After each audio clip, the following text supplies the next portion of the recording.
وقال الصلاة والسلام على سيدنا محمد المصطفى وأحمد المجتبى وعلى آله الأتقياء وأصحابه الأصفياء أما بعد فأعوذ بالله من الشيطان الرجيم بسم الله الرحمن الرحيم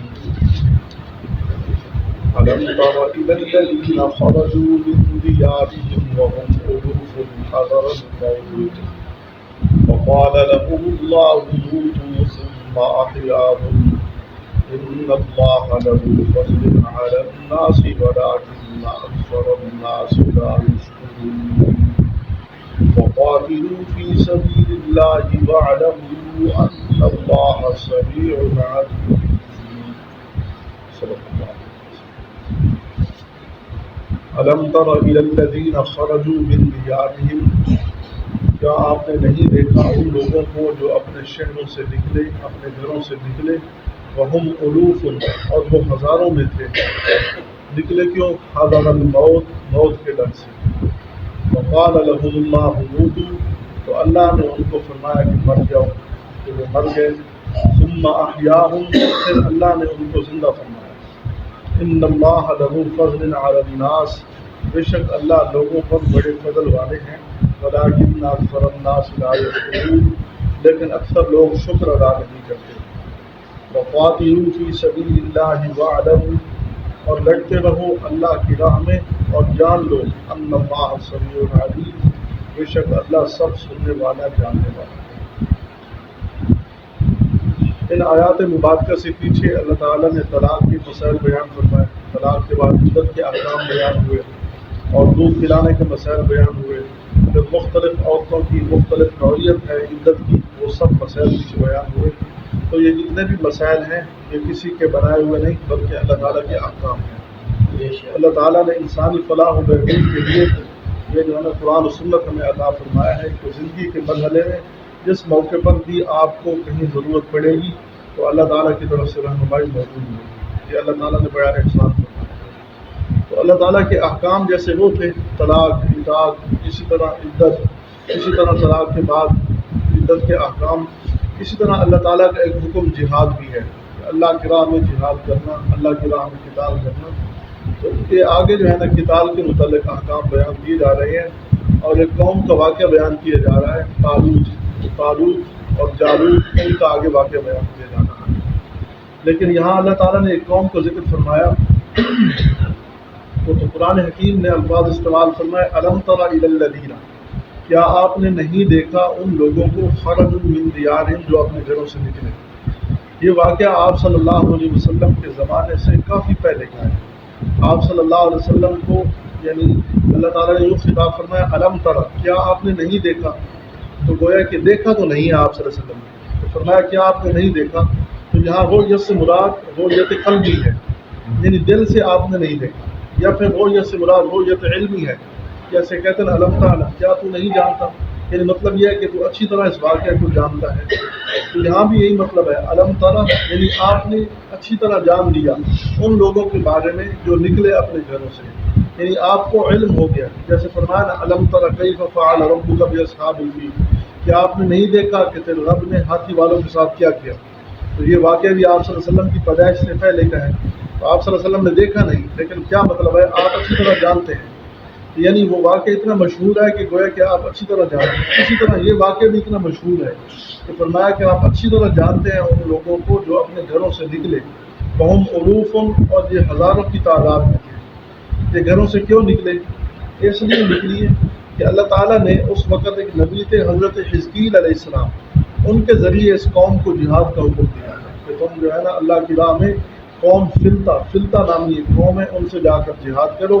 تو یہ اللہ کے حکم سے بھاگ گئے اور کسی دوسرے شہر میں جا کر چلے گئے دوسری جگہ پر چلے گئے کہ نہ ہم اللہ کے نبی کے سامنے ہوں گے نہ اللہ کے نبی کے حکم پر عمل کرنا پڑے گا اس لیے نکلے اور بعض مفسرین بلکہ اکثر مفسرین کی رائے یہ ہے کہ وہاں سے نکلے یہ ایک تعاون کی وجہ سے بیماری کی وجہ سے اس علاقے میں تعاون کی مرض پھیل رہی تھی اور تعاون سے بھاگ کر یہ دوسری جگہ میں جا کر پناہ لینے کی کوشش کی کہ ہم وہاں جائیں گے اور وہاں تعاون سے بچ جائیں گے مرض سے بچ جائیں گے جو وبائی مرض ہے اور اس وجہ سے جو ہے نا ہم اس سے بچ جائیں گے.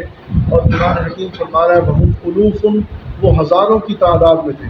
یہ الوف یہ اسم جمع ہے، اسم جمع میں کم از کم 10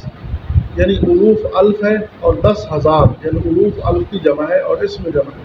یعنی 10,000 سے کم نہیں ہے. تو کم سے کم ان کی تعداد 10,000 تھی اور زیادہ مفسرین نے 70,000 تک لکھا ہے کہ یہ قوم 70,000 کے قریب تھے. اور 2 پہاڑوں کے درمیان یہ لوگ چلے گئے. جب وہاں پہنچے تو اللہ تعالیٰ نے بدریہ فرشتہ حکم دیا یا خود ارشاد فرمایا موتو، مر جاؤ. تو ساری کی ساری قوم کو حکم ہوا کہ مر جاؤ. یہ سارے کے سارے مر گئے.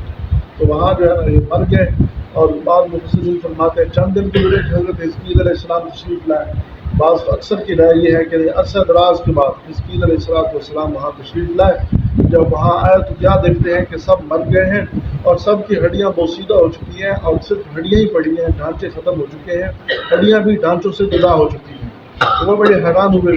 کہ یہ ان کے ساتھ کیا ہو گیا. 70,000 کے قریب ان کی تعداد تھی، کم سے کم 10,000 زیادہ 70,000 ان کی تعداد تھی اور یہ سارے کے سارے مر گئے. پوری کی پوری قوم تباہ ہو گئی. یہ کیا ہو گیا؟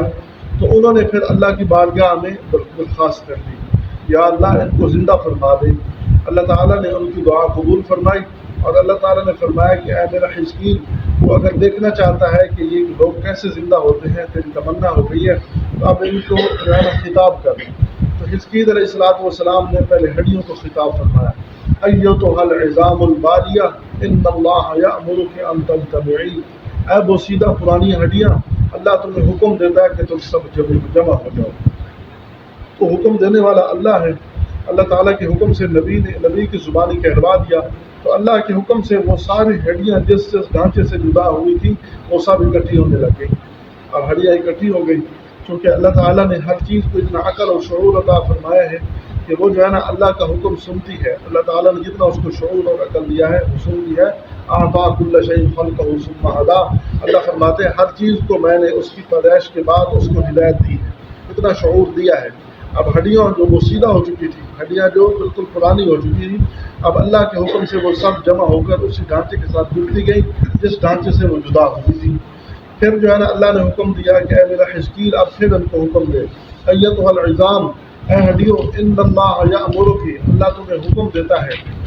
ان تکتسی لحما وعصبا وجلدا، اپنا گوشت پہن لو اور پٹھے اور کھال درست کر لو. تو یہ اللہ کے حکم سے گوشت بھی آ گیا، پٹھے بھی جڑ گئے اور ان کی کھالیں بھی آپس میں جڑ گئی.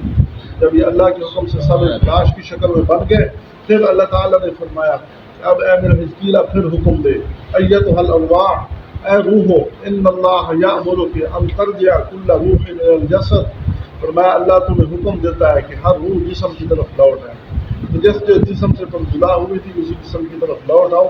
تو اب یہ اللہ تعالیٰ کے حکم سے وہ سارے ارواح ان کے اجساد کے اندر لوٹ آئے. تو یہ حزقیل علیہ السلام اپنی آنکھوں سے بات کر دیکھ رہے ہیں. اب جب روحیں لوٹی وہ ساری جو لاشیں تھیں اب زندہ کھڑے ہو گئے اور حیرت سے چاروں طرف دیکھنے لگے اور سب کی زبان پر تھا سبحانک لا الہ الا انت، سبحانک لا الہ الا انت، اے اللہ تو پاک ہے، تیرے علاوہ کوئی کچھ نہیں کر سکتا، تو ہی سب کچھ کرنے والا ہے. تو اللہ نے ہزاروں کو حضرت حزقیل علیہ السلام کی دعا اور ان کے الفاظ کی برکت سے سب کو زندہ فرما دیا. تو گویا کہ ایک بہترین سبق ادا کر دیا کہ مرنے کے بعد زندہ کرنا اللہ کے لیے کوئی مشکل نہیں ہے.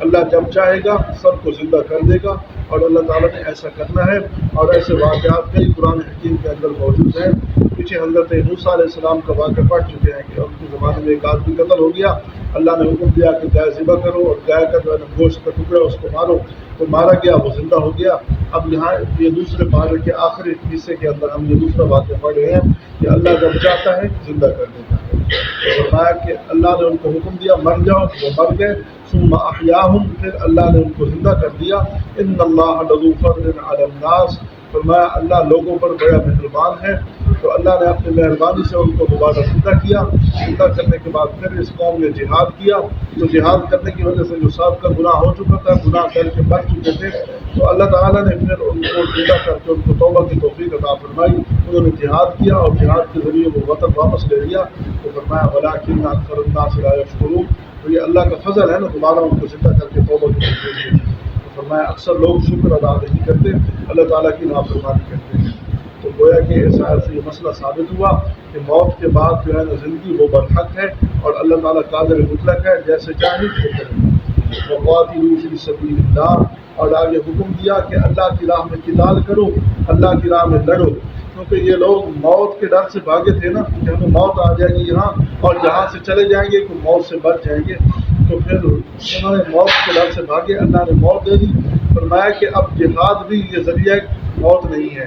جہاد بھی یہ ذریعہ موت نہیں ہے، لوگ جہاد پر نہیں جاتے کہ ہم مر جائیں گے، ہم قتل ہو جائیں گے۔ حضرت خالد بن ولید جو کمانڈر تھا، بہت بڑا کمانڈر، چیف کمانڈر تھا، تو انہوں نے 120 جنگوں میں حصہ لیا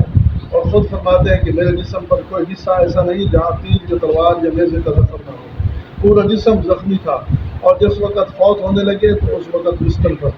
اور بستر پر مرتے ہوئے رو رہے تھے۔ لوگوں نے کہنے لگے کہ آپ کیا موت کے ڈر سے رو رہے ہیں؟ فرمایا نہیں، موت کے ڈر سے نہیں رو رہا، رو تو اس لیے رہا ہوں کہ اسی ایک تمنا تھی کہ اللہ مجھے شہادت کی موت عطا فرمائے، وہ تمنا پوری کرنے کے لیے زندگی بھر جہاد میں گزار دیا، لیکن آج موت آ رہی ہے تو بستر پر آ رہی ہے۔ تو جہاں موت لکھی ہے موت وہاں ہی آئے گی۔ اینما تکونوا یدرککم الموت، تم جہاں بھی ہوگے موت تمہارا پیچھا کر رہی ہے۔ اور فرمایا کہ ولو کنتم فی بروج مشیدہ، موت سے بچنے کے لیے تم مضبوط محل ہی کیوں نہ بنا لو، لوہے سے مزین محل ہی کیوں نہ بنا لو، تب بھی موت جہاں آنی ہے وہاں آ کر رہے گی۔